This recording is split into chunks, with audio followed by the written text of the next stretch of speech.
Hey hi అందరూ ఎలా ఉన్నారు? బాగున్నారా? మీ పిల్లలకి సమ్మర్ హాలిడేస్ ఇచ్చేసారా? హనీష్కి ఇంకా ఇవ్వలేదు హాలిడేస్, ఎందుకో నేను తర్వాత షార్ట్లో చెప్తాను. ఇక్కడ చూస్తున్నారు కదా, హనీష్కి ఒక టాయ్ బుక్ చేశాడు వాళ్ళ డాడీ. ఎప్పటి నుంచో వాడు కావాలని అడుగుతున్నాడు, కానీ ఎగ్జామ్స్ టైంలో గన్ కొనిస్తే దాంతో ఆడుతూ ఉంటాడు. ఇంకా అసలు చదువుకోడని చెప్పి కొనివ్వలేదు. ఎగ్జామ్స్ అయితే అయిపోయినాయి. ఇదైతే అమెజాన్లో ఆర్డర్ చేశాము. మొన్న ఆర్డర్ చేస్తే నిన్ననే వచ్చేసింది. వాడికైతే గన్ బాగా నచ్చింది. ఇంకా ఈ పిల్లకైతే ఏముంది ఆ పార్సల్ అని దీనికి కూడా టెన్షనే అనమాట. ఏదో ఒకటి నా మొహాన్ని వేస్తే నేను ఆడుకుంటాను కదా అని చెప్పి ఆ పైన బాక్స్ అయితే తీసుకొని వెళ్ళింది డోలిక.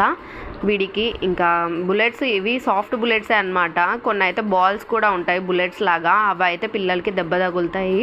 అందుకని చెప్పి సాఫ్ట్ బుల్లెట్స్ ఉన్నవి తీసుకున్నాను.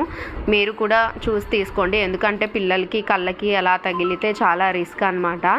ఇంకా డోలికాకి వాళ్ళ అన్నయ్య ఆడుతుంటే చాలా కామెడీగా అనిపించింది. అందుకే అని అంటుంది. ఈ మధ్య తనకేమన్నా నచ్చినా ఇంకా వేరే వాళ్ళ ఫేస్లో ఎగ్జైట్మెంట్ చూసినా కానీ అలా అంటుంది. దానికి అన్నీ తెలిసిపోతున్నాయి ఎప్పుడు ఏ ఎక్స్ప్రెషన్స్ ఇవ్వాలి అనేది. పిల్లలు చాలా ఫాస్ట్గా ఉన్నారు ఈ రోజుల్లో. హనీష్ అయితే ఫుల్ దిల్కుష్ అనమాట. మీ పిల్లలకి ఏ టాయ్ అంటే ఎక్కువ ఇష్టమో నాకు కమెంట్ చేయండి. మన ఛానల్లో హాలిడే స్పెషల్ వేఫిల్స్ కూడా ఉన్నాయి, హెల్దీ వేఫిల్స్ అనమాట. చెక్ చేయండి ఎవరైనా చూడకపోతే. కొత్తగా చూస్తున్న వాళ్ళు ఛానల్కి సబ్స్క్రైబ్ చేసుకోండి. Thanks for watching. Please like, share and subscribe to our channel baby Dolika and Sandhya channel. Bye bye.